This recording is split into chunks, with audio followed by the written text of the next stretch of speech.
In this video, we are taking a look at the X-Men Mutant Massacre Omnibus. This is exciting. I'm excited about this. So let's go ahead and crack it open. Let's stay tuned.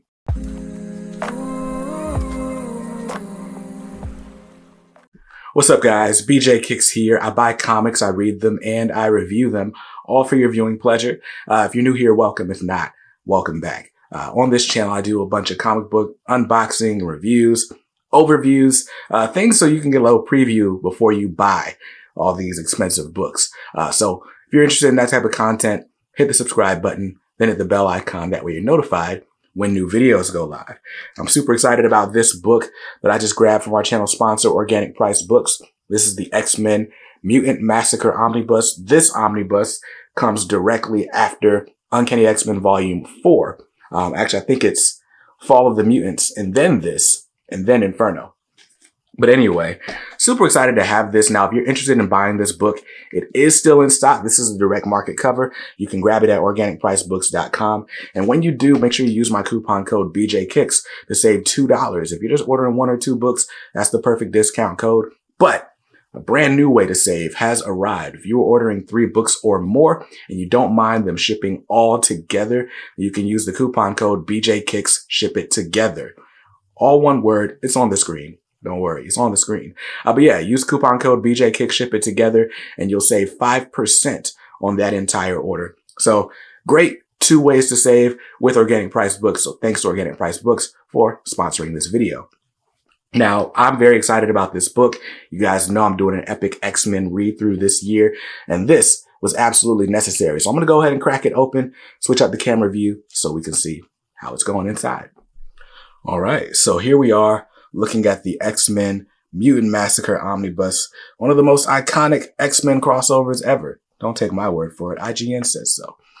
So I'm really excited to get into this. Like I said, this is the direct market cover by Alan Davis, one of the more classic X-Men covers, like kind of in history. So that's really exciting. This is the direct market cover, but the standard cover looks like this. So really you can't go wrong, but I just really preferred this cover to anything else I've seen. No disrespect to John Romita Jr. Now, let's go ahead and take this dust jacket off so you guys can see what it looks like inside. So, nice artwork on the hardcover. Once again, Wolverine versus Sabretooth, and it wraps all the way around. We'll look at that in a second. First, let's talk about what this collects. So, I love when Marvel does this. We got these covers on the back. Interesting. They got the little white border around them. That's not something you see all the time. But anyway, this collects Uncanny X-Men 210 to 219, Annual 11, X-Factor 9 through 17, Annual number 2, New Mutants 46, Thor 373 to 374, and 377 to 378, Power Pack number 27, Daredevil 238, Fantastic Four versus the X-Men 1 through 4, and X-Men versus the Avengers 1 through 4. Written by Chris Claremont, the Simonsons, Roger Stern, Joe Duffy, Anna Senti, Tom DeFalco, and Jim Shooter.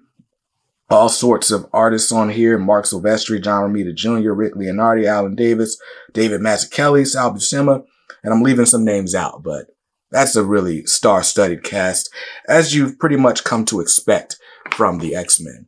So that's very cool. On the French flaps, we got a little bit of a synopsis of what's going on here. And then we got some creator biographies for Claremont, Walter and Louise Simonson, John Bogdanov, Sal Buscema, Alan Davis, and Mark Silvestri. So get some nice bio history going on there. Am I going to read any of this? That's a lot to read. But basically, this is the Mutant Massacre storyline. If I'm not mistaken, this is the first time the X-Men crossed over throughout their whole line of books with each other. So that's pretty cool. In the good old days of Claremont's X-Men. You guys know that Claremont's X-Men spun off into several titles. We had X-Men, we had New Mutants, we had Excalibur, we had X-Factor that jumped off. All of these books spun out, and all of them were either written or kind of helped plotted by, Chris Claremont, with Louise Simonson, who was serving as editor, as well as Anna Senti. So very tight storylines that definitely like weave in together. And I gotta say, this book, it lays open very well. If you just watched my Batman No Man's Land Volume 1 overview, then you'll be pleased with this one in comparison. No issues, just on the first open up. Look at that spine. Marvel knows how to do it. I think a big part of it is not making these books 1,000,000 pages long. But what do I know? I'm just a comic reviewer on YouTube. But anyway, so after that first proper opening, let's take a look at what we got. Nice burgundy bookend pages. I like that to go with this nice little cover. We got Storm here, and I believe that might be Dazzler. I don't know.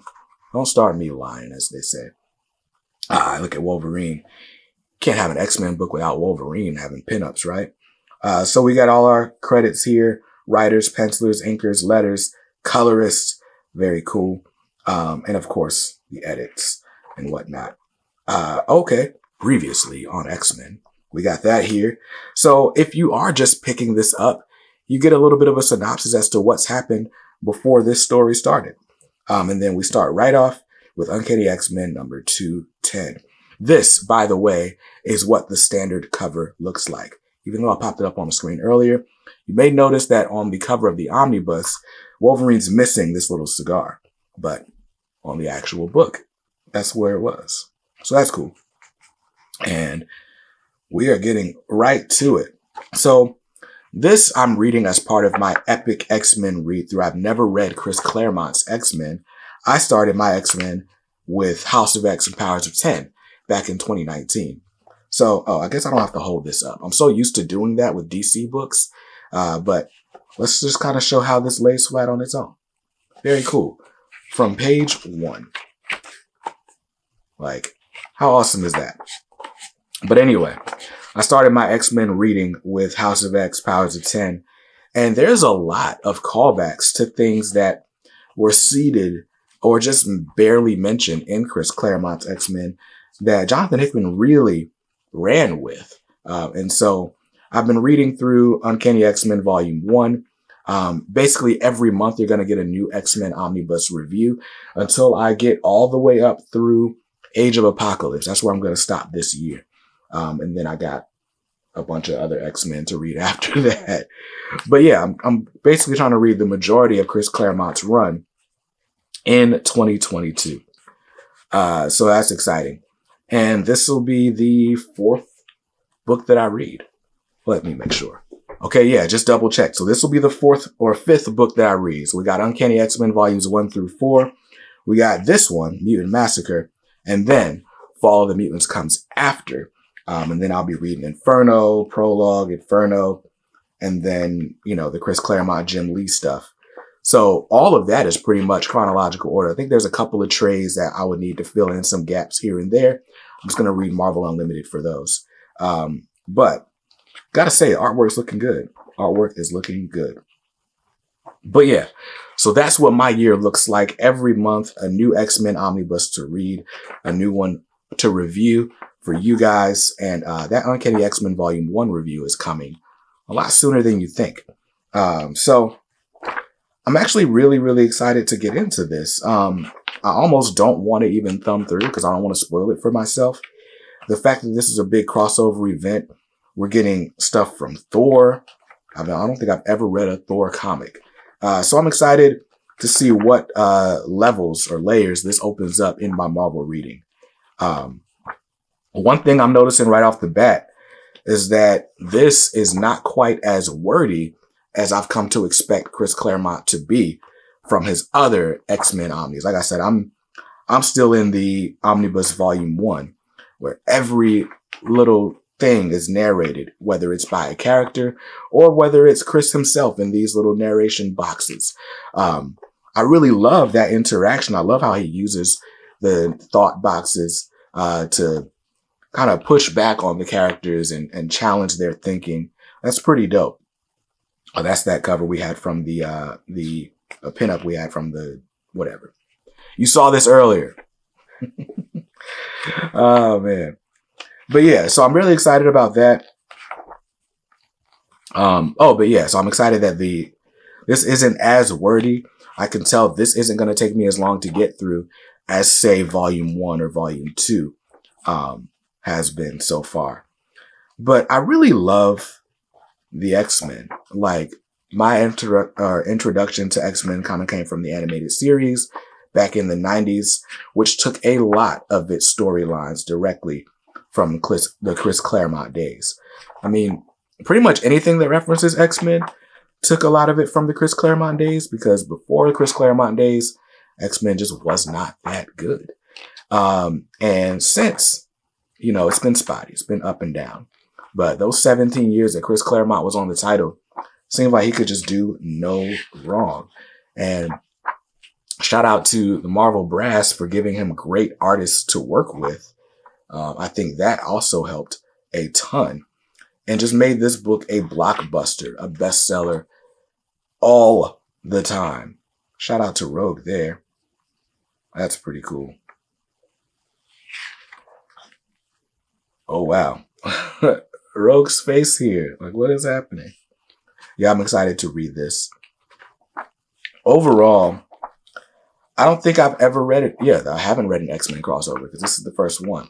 But I'm excited about this. I'm excited because, after this, we get Fall of the Mutants.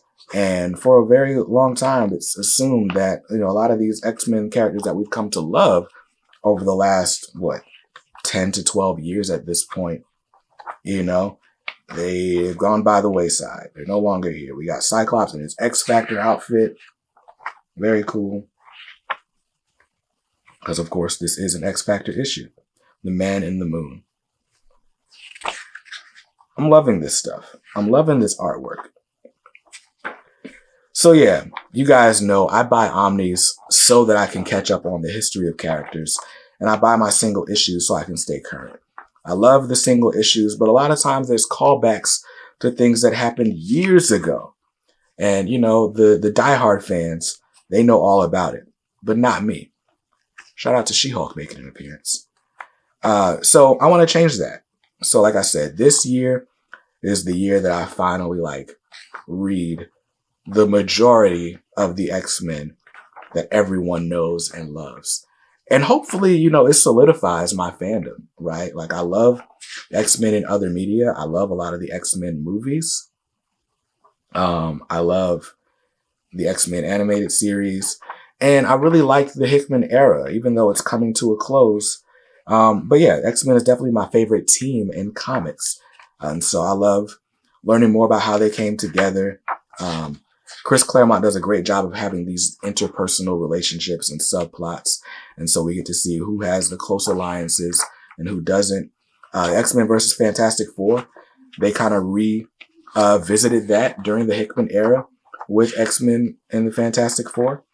So that was really cool then. We got X-Men on the beach. Very cool. They love doing these swimsuit issues with the X-Men. It's a trope that just continues on and on. I mean, overall, I like that X-Men crosses over or kind of stays in its own lane for the most part. Like, you don't have to have a bunch of Marvel history to enjoy the X-Men. But when they do cross over into Marvel Universe proper, it's always a fun time. So I'm excited about that.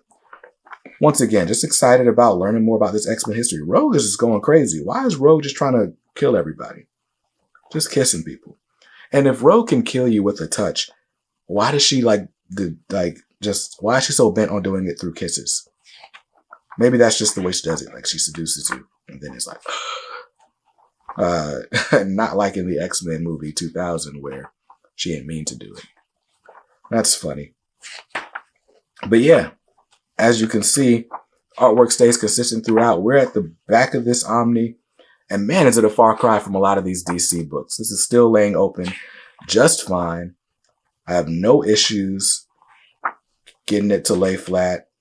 No issues with it closing up on me. This is very cool. I'm trying to skip to some extras. Let's see what we got in that department. Wolverine, put some clothes on, guy. What's happening? Boom. So there we go. We got the ink or the line work for that Uncanny X-Men 210 cover by John Romita Jr. Very cool. Half of the X-Men will be replaced after Mutant Massacre. Oh no. And the Simonson's taking over X-Factor. Very cool. Mutant Massacre Mayhem. So obviously they made a huge deal about Mutant Massacre in the Marvel Age little magazine. We got all sorts of articles. Look at Chris Claremont. That's cool. I've never seen Chris Claremont not an old man. So that's an interesting image. Stan Soapbox, of course. Lots of extras from Marvel Age magazine. Very dope. More little mini stories. Ooh, I love this Nightcrawler pinup. Look at that. I might like the Colossus even more. Very cool. We got a Mutant Massacre reading order. Very nice. More covers, more house ads, scripts. Man, this book does not skimp on the extras, which I love, because I love diving deep into all of this stuff. I even love reading the letters in like some of these older volumes. They have the letters pages printed in them. Love that. Look at that recolored artwork they did for the trade paperback at one point. And that's it. That's the book. So yeah. Oh, before I forget, let's take a look at this hardcover. Wolverine versus Sabretooth. Love that image. I've got Wolverine versus Omega Red on my wall by Ken Lashley. Sabretooth is definitely iconic though. So that's the book. Look at that cover. Let's close it up. So as I said earlier, if you are interested in this X-Men Mutant Massacre Omnibus, you can grab it at our from our channel sponsor, Organic Price Books. They are the best place to look online for collected editions, trade paperbacks, omnis, all of those things. So if you grab it, if you're only grabbing 1 or 2 books, use the coupon code BJKicks. You'll save $2 off that order. Everything over $30 ships free. And if you're ordering 3 items or more, then use the coupon code BJKicks, ship it together. You'll save 5%. So even better savings, even better deal. Just remember, it's all going to come in one package. But that's it. That's it for this video. Thank you so much for watching this Omnibus overview. Stay tuned for my review of Uncanny X-Men Volume 1. And I hope you saw something you liked in this video. If not, well, that's cool. You can always buy what you like. Just make sure you read what you buy. And be nice to others, because kindness makes the world go round. Peace.